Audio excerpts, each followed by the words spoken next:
What if I told you that your immune system might not just recover over time, but could actually be reset in as little as 72 hours? Not slowly repaired, not gradually improved, but pushed into a deep biological reboot state where old, damaged immune cells are cleared out and replaced with newer, more efficient ones. And here's where it gets even more interesting.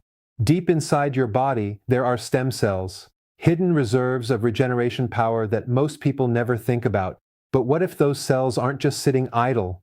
What if they can be switched on? What if your body already has the ability to destroy and rebuild your immune system, but you've never activated it? Most people live their entire lives unknowingly blocking this process. Constant eating, constant insulin spikes, and constant inflammation signals may be keeping the body locked in survival mode instead of repair mode. And that raises a disturbing question. If the body is capable of renewal, why do so many people feel chronically fatigued, inflamed, and prone to illness? Scientists studying prolonged fasting have observed something unusual, a kind of biological switch that seems to activate only when the body is pushed beyond its normal fuel sources. A state where the real transformation doesn't happen while eating, but when you stop. Where the body is forced to prioritize repair over digestion and deeper regeneration processes begin to activate. And yet, almost no one talks about what actually happens at the 72-hour mark, when the body may enter one of its most powerful survival and repair phases. Fear of hidden inflammation, weakened immunity, and long-term cellular damage is real, but so is the hope of renewal, clarity, and biological reset. In the next few minutes, you'll discover what actually happens inside your body during a 72-hour fast, and why scientists are calling it a full immune system reset. I'm Dr. Leon Hartwell, a physician and researcher specializing in metabolic health, longevity science, and cellular biology. For over a decade, I've focused my work on understanding how the human body regulates energy, repairs itself, and, most importantly, how it regenerates under conditions of stress and nutrient deprivation. My research has taken me deep into the mechanisms behind fasting biology, autophagy, immune signaling, and stem cell activation pathways that most traditional medical training only briefly touches.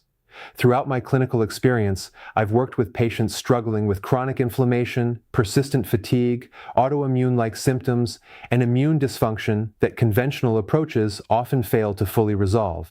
And over time, one pattern became impossible to ignore. The body wasn't broken in the way most people believed. It was stuck in cycles of constant feeding, constant insulin signaling, and constant low-grade inflammation that prevented deep cellular repair from ever fully activating. I've seen firsthand how modern lifestyles, processed foods, irregular sleep, chronic stress, and nonstop eating windows gradually reduce immune efficiency, not in dramatic ways at first, but slowly, quietly, until the body can no longer respond with the same resilience it once had. That's why my focus shifted away from symptom management and toward root cause biology. Instead of asking how to suppress inflammation temporarily, I started asking what conditions allow the body to switch back into a regenerative state in the first place. And this is where fasting became one of the most powerful tools I've ever studied, not as a trend, but as a biological trigger that reshapes how the body prioritizes survival and repair. If you're someone who constantly feels tired, inflamed, mentally foggy, or like you're getting sick more often than you should, you're not alone. I've met thousands of people with the same underlying issue. Their bodies are never given the chance to fully reset. My goal is to take complex scientific mechanisms and translate them into something practical, understandable, and usable in real life, without exaggeration and without oversimplifying what the body is actually doing. Because the truth is, what happens inside the body during prolonged fasting is not just about weight loss or calorie restriction.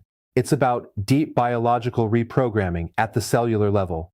And what I'm about to show you today may completely change how you think about fasting and your immune system. Before we dive into what a 72-hour fast actually does to your immune system, I want to map out exactly what you're going to learn in this video so you can follow the entire process without confusion. First, we're going to break down what is really happening inside your body hour by hour during a 72-hour fast. Because most people think fasting is just not eating, but internally, your body is going through a dramatic shift in energy systems, hormone signaling, and cellular behavior that very few people ever fully understand. Then we'll move into the hidden biological mechanisms that get activated during this process. This includes autophagy, where your body begins clearing out damaged cellular components, the metabolic switch from glucose to ketones, and the deeper stress response pathways that may influence stem cell activity. I'll keep this simple and practical, so you understand what's actually happening without needing a medical background. After that, we'll look at what scientific research has observed about immune regeneration during extended fasting. This is where things become especially interesting because studies suggest that under specific conditions, the body may reduce certain damaged immune cells while promoting the regeneration of newer immune system components. Next, I'll walk you through the exact fasting and refeeding protocol, and this part is critical because there's one phase most people completely ignore, and it's where the real regeneration happens. If you miss this step, you might not activate the full benefits at all. Finally, we'll talk about what results you can realistically expect. Not exaggerated claims, not unrealistic promises, but what people actually report and what research suggests is biologically plausible. And throughout this entire breakdown, I want to reassure you of something important. This will be explained in simple terms, no complex jargon without explanation, and no unnecessary confusion. The goal is clarity, not complexity. You'll also notice that the refeeding phase is just as important as the fasting period itself. In fact, timing what you eat after the fast may determine whether you simply finish a fast or actually trigger meaningful biological adaptation. Because in biology, timing isn't just important, it can completely change the outcome. But before we get into the protocol, you need to understand why your immune system may not be working the way it should. The real issue with most people's immune systems isn't that they don't have enough immunity, it's that their immune system becomes overloaded with damaged, inefficient, and aging cells that no longer function at full capacity. Over time, this creates a kind of internal noise, chronic inflammation that quietly disrupts almost every system in the body. It doesn't always show up as something dramatic at first. Instead, it feels like constant fatigue, slower recovery from illness, brain fog, or getting sick more often than you used to. So why does this happen? One of the biggest reasons is something most people never consider. Constant eating keeps the body locked in a growth mode. Every time you eat, especially in frequent intervals throughout the day, your body shifts energy toward digestion, nutrient processing, and storage. That means repair systems take a back seat. And when the body is always focused on processing incoming fuel, it never gets uninterrupted time for deep cleanup, no time for clearing out damaged cells, no time for recycling dysfunctional components, no time for resetting immune balance. Now, this becomes even more important as you age, because over time, cellular waste naturally accumulates. Damaged proteins, dysfunctional mitochondria, and inefficient immune cells build up faster than your body can clear them. At the same time, stem cell activity, which is responsible for generating new, healthy cells, gradually declines. So you end up with a system that is both cluttered and less capable of self-repair. And here's where most people get it wrong. They assume that boosting immunity means adding more vitamins, more supplements, more immune stimulants. But the real issue is not quantity, it's quality. It's about whether your immune cells are functioning properly, not just whether you have enough of them. Conventional advice often focuses on surface-level fixes. It tries to support the immune system externally without addressing the deeper problem inside the cellular environment itself. But if the internal system is overloaded, no amount of external support can fully restore efficiency. A helpful way to understand this is to imagine your immune system as a massive factory. Over time, machines inside that factory begin to break down. Some become outdated, some operate inefficiently, and others stop working altogether. Instead of removing and replacing those broken machines, most people simply try to run the factory harder, pushing it with supplements, stimulants, and quick fixes. But that only increases pressure on an already overloaded system. So what if your body had a built-in system to shut everything down, clean house, and rebuild from scratch? When you begin a prolonged fast, your body doesn't just run low on energy. It fundamentally changes the way it manages survival and repair at the cellular level. One of the first major processes that increases is autophagy.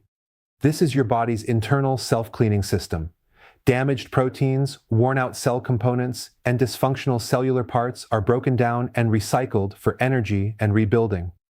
A simple way to understand this is to imagine a recycling system inside every cell. sorting through waste, removing broken pieces, and repurposing what can still be useful instead of letting clutter build up indefinitely. At the same time, two major metabolic signals shift. AMPK activation increases while mTOR signaling is suppressed. In simple terms, AMPK tells the body to conserve energy and repair damage, while mTOR is associated with growth and building new tissue. When you stop eating for an extended period, the body flips a switch from a construction-focused state to a maintenance and repair-focused state. It's like shutting down a busy construction site so the workers can finally clean and fix what's already been built. Another important process is apoptosis, which is programmed cell removal.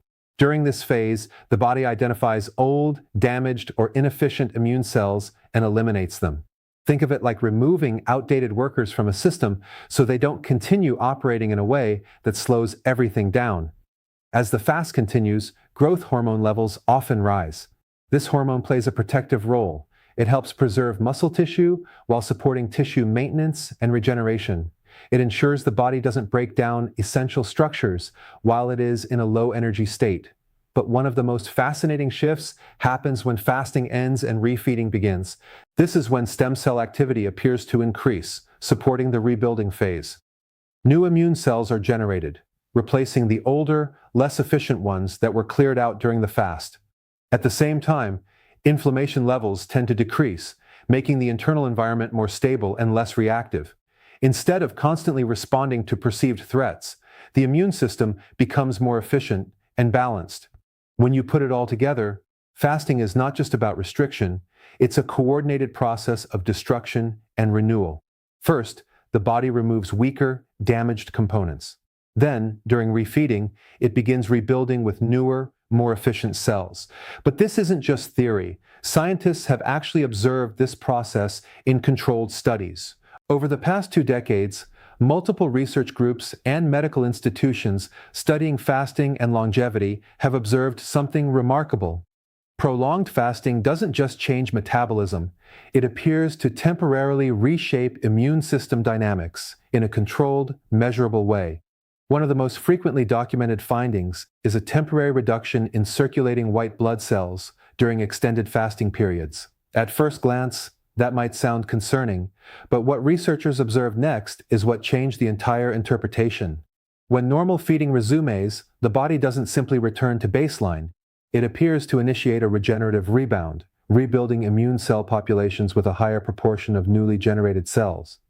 In controlled laboratory settings, scientists studying prolonged fasting cycles have suggested that this process may help remove older, damaged immune cells while promoting the regeneration of more functional immune components. This is why some researchers describe it as a kind of immune system refresh rather than simple depletion. Institutions focused on aging biology and metabolic research have also been exploring how fasting influences stem cell activity and tissue repair pathways.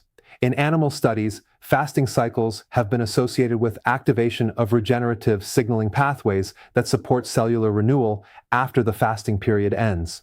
Alongside these immune changes, researchers have consistently documented reductions in inflammation markers. This includes lower levels of inflammatory signaling molecules that are often elevated in chronic conditions linked to aging, metabolic dysfunction, and immune imbalance. From a metabolic perspective, fasting has also been associated with improved insulin sensitivity, enhanced fat utilization, and improved cellular stress resistance, all of which contribute indirectly to immune efficiency because the immune system does not operate in isolation. It is deeply influenced by the body's overall metabolic state. What makes these findings particularly interesting is not just the individual effects, but the pattern they form together. Reduced immune load during fasting, followed by regenerative rebuilding during refeeding, alongside a measurable decrease in systemic inflammation. In simple terms, researchers concluded that fasting triggers a regenerative switch in the body under specific conditions, shifting it away from constant immune activation and toward repair-oriented biology. Of course, these effects depend heavily on duration, individual health status, and how fasting is structured, which is why it's not something to approach randomly or without understanding the process. So how do you actually apply this safely and effectively. Before attempting anything like this, preparation is essential. The body doesn't respond well to sudden stress if it is already inflamed, dehydrated, or overloaded with processed foods. In the days leading up to a prolonged fast, the goal is to gently transition your system into a more stable metabolic state. Start by reducing sugar intake, refined carbohydrates, and heavily processed foods.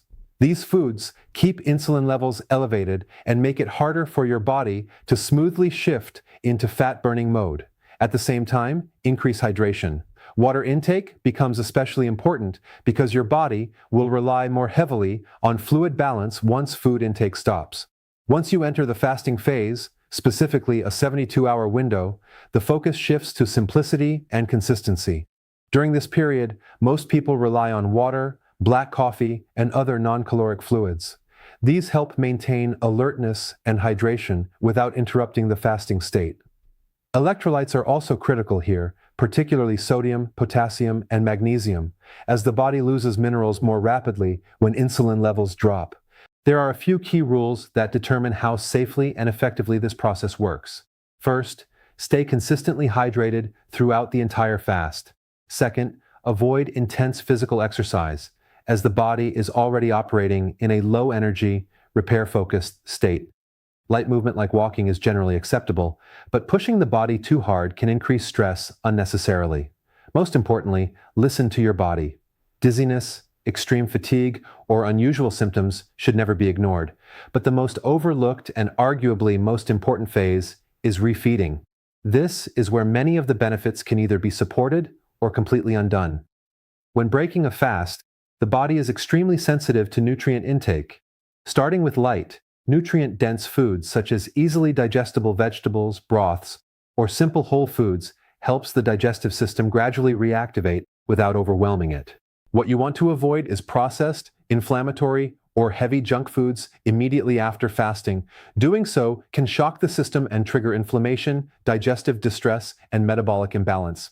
Another critical mistake is overeating right after the fast. The body does not need to be rewarded with excessive calories. It needs a controlled, gradual reintroduction of food. Ignoring electrolytes during the fast is another common error that can lead to fatigue, headaches, and poor recovery. So the process is not just about not eating, it's about how you prepare, how you fast, and how you refeed that determines the outcome. Now let's talk about what you might actually feel and experience. In the first 24 to 72 hours of a prolonged fast, your body goes through a noticeable adjustment phase. Hunger doesn't stay constant, it comes in waves. You may feel strong hunger at certain moments, then surprising periods where it fades completely. This is also when many people report an unexpected shift in mental clarity as the body begins transitioning away from glucose dependence and into fat utilization. Behind the scenes, fat burning begins to increase as glycogen stores are gradually depleted. Moving into the first 1 to 2 weeks, especially if fasting is repeated or combined with a cleaner eating pattern, many people start noticing improvements in digestion. The digestive system is no longer constantly overloaded, which can lead to reduced bloating and a lighter overall feeling after meals. Energy levels also tend to become more stable, with fewer spikes and crashes compared to a high-frequency eating pattern. Over a longer period, such as 3 to 8 weeks of consistent fasting cycles or structured intermittent fasting, deeper adaptations may begin to appear.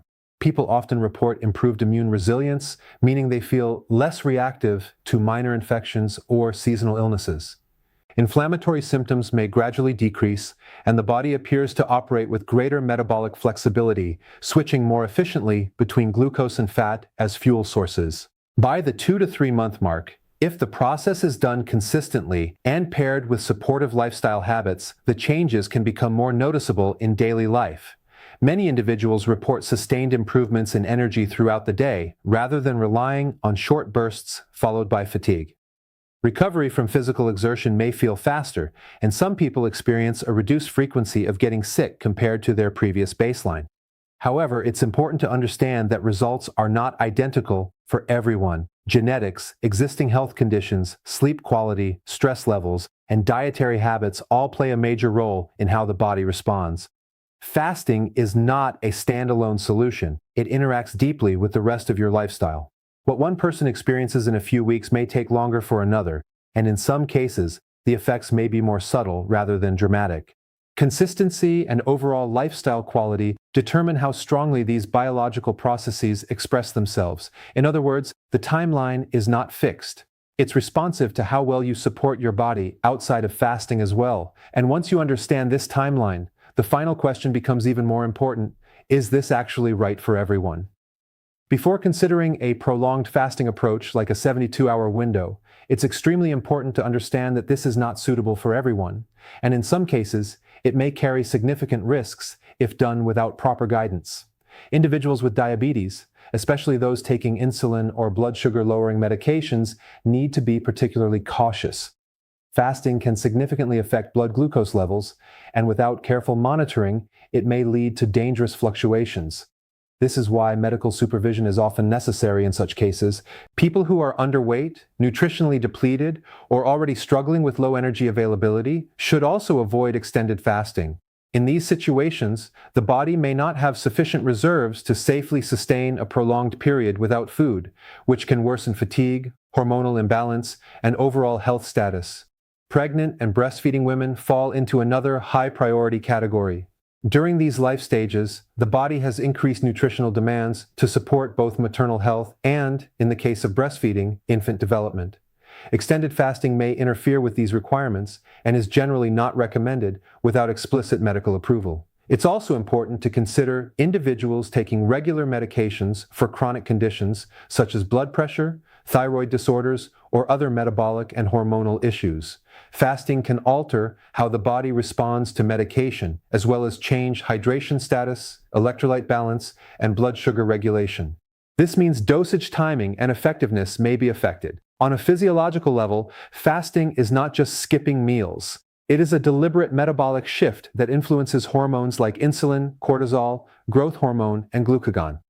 These changes can be beneficial under the right conditions, but they can also place stress on the body if it is already medically vulnerable or poorly adapted. For this reason, any prolonged fasting protocol should be approached with responsibility and awareness. Ideally, it should be introduced gradually and in higher risk cases only under professional supervision. This is a powerful biological tool, but it must be used wisely. Understanding your own health status, listening to your body, and avoiding unnecessary extremes is just as important as understanding the potential benefits, because the goal is not to push the body into stress. It is to support it in moving toward balance, repair, and long-term stability. What I want you to understand is something most people never fully appreciate. The human body is not broken, and it is not working against you. In fact, it is one of the most intelligently designed systems in existence, constantly adapting, repairing, and responding to your environment in real time. Even when you feel tired, inflamed, or unwell, your body is still trying to restore balance in the background. The problem is not a lack of capability. The problem is interference. Constant eating, chronic stress, poor sleep, and processed foods don't just add damage. They continuously signal the body to stay in survival and storage mode instead of repair mode. Over time, this becomes the new normal, and the deeper regenerative systems don't get the space they need to fully activate. But the encouraging part is this. Small, intentional changes can shift that pattern. You don't need extreme measures every day. You don't need perfection. What matters far more is consistency. Repeatedly giving your body moments where it is not overwhelmed, not inflamed, and not constantly processing incoming fuel. Because when you create those conditions, even briefly, the body remembers what it is designed to do: repair, rebalance, rebuild. And that is where transformation actually begins. Not in a single dramatic moment, but in repeated signals of safety and recovery over time. Fasting, when used wisely, is just one of those signals. Not as a punishment, not as a challenge, but as a way of stepping aside so your biology can do what it already knows how to do. So take this knowledge seriously, but also take it gently. Learn from it, apply it responsibly, and always prioritize long-term health over short-term intensity. If this helped you understand your body in a deeper way, take a moment to like the video, subscribe for more science-based breakdowns, and share it with someone who might need to hear this. You never know who is quietly struggling with fatigue, inflammation, or feeling like their body is working against them. And remember this: your body already knows how to heal. Sometimes you just need to give it the space to do it. Before you go, there's something important you need to understand, because what we covered today is only part of the picture. Most people think the results of fasting come down to simply not eating for a certain number of hours. But in reality, there are deeper layers happening beneath the surface that determine whether your body actually enters a true regenerative state or just goes through the motions without meaningful change. And this is where things get even more interesting. There's a more advanced fasting approach that scientists and longevity researchers are paying attention to. One that doesn't just focus on duration, but on how you strategically support specific biological switches inside the body. These switches influence whether your system fully enters autophagy, how efficiently damaged cells are cleared, and how strongly the repair response is activated afterward. But here's the problem most people never realize. There's one mistake that can completely block stem cell activation, and almost everyone is making it without even knowing. It has nothing to do with willpower and everything to do with timing and what happens during the transition between fasting and refeeding. If you get this wrong, you can do everything right during the fast and still fail to trigger the deeper regenerative response your body is capable of. And what makes this even more critical is that it's often something simple, something people assume is harmless, even beneficial. But biologically, it sends the wrong signal at exactly the wrong moment, preventing the full repair cascade from activating. On the other hand, when you understand how to align this process correctly, the body responds very differently. Instead of staying in a stressed, energy-conserving state, it begins to shift more effectively into recovery, rebuilding, and cellular renewal. That's the difference between just fasting and actually using fasting as a biological tool. And in the next video, I'll break it down step by step, showing you exactly how to avoid this critical mistake and how to structure your approach so your body can fully enter its natural repair and regeneration pathways in the most effective way possible.